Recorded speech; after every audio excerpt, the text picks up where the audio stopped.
আচ্ছা, আজকে আমরা পড়ব বৃত্তের পরিধি ক্লাস 9 কোষে দেখে 16। 4 অঙ্ক।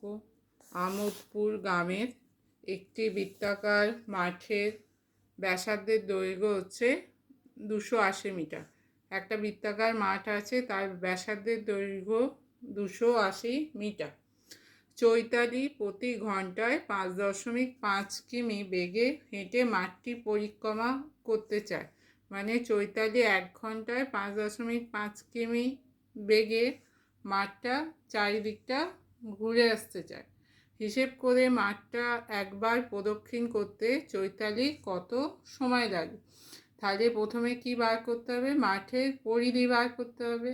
তাহলে মাঠের পরিসীমা বা মাঠের পরিধি সমান হচ্ছে ব্যাসার্ধের দৈর্ঘ্য দেওয়া আছে, ওখান থেকে ফর্মুলা ফেলে পরিধি বার করতে হবে। তারপরে কি করতে হবে না, 5.5 কিমি যায় 1 ঘন্টা বা 60 মিনিটে যে পরিধিটা বের হবে, যে পরিধিটা বের হবে সেটা যাবে কত ঘন্টা বা মিনিটে।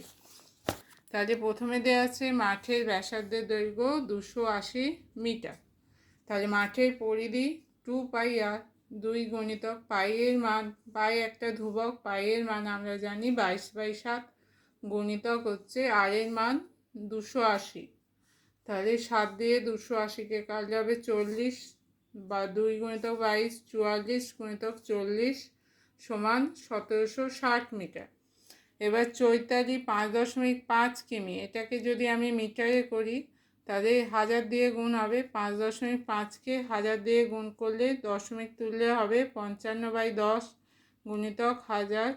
তাহলে 10টা কেটে যাবে, তাহলে 5500 মিটার যায় 1 ঘন্টা বা 60 মিনিটে। তাহলে 5500 মিটার যায় 60 মিনিটে। 1 মিটার যাবে 60/5500 মিনিটে। 1760 মাঠের পরিধি হচ্ছে 1760 মিটার যাবে 60 গুণিতক 1760/5500। আচ্ছা, শূন্য কেটে যাবে, 11 দিয়ে কাটলে হচ্ছে 16, 11 দিয়ে কাটলে হবে 5, আর এখানে দুটো শূন্য কেটে যাচ্ছে, তাহলে 16 গুণিতক 6 96/5 সমান হচ্ছে 19 পূর্ণ 1/5 মিনিট। তাহলে কি হচ্ছে 19 মিনিট। আর 1/5 মিনিটকে সেকেন্ডে করলে 1/5 গুণিতক 60 সেকেন্ড। 5 দিয়ে 60কে কাটলে হবে 12 সেকেন্ড। তাহলে 5 দিয়ে 60কে 5 12 60, তাহলে 19 মিনিট 12 সেকেন্ড।